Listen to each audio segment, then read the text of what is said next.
So ayan mga kabro, balik pangangalakal naman po tayo. Kasi wala nang bagyo dito ngayon, mainit na sa amin. Pasensya na po, wala ka tayong upload ilang araw na. Kaya ngayon lang siguro tayo makapag-upload. Medyo maganda na yung panahon. So sama-sama na naman po tayo. Let's go!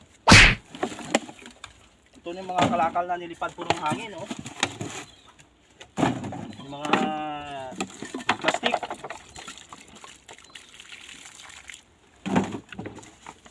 Lipad ng mga hangin ito. Kaya nagkalat.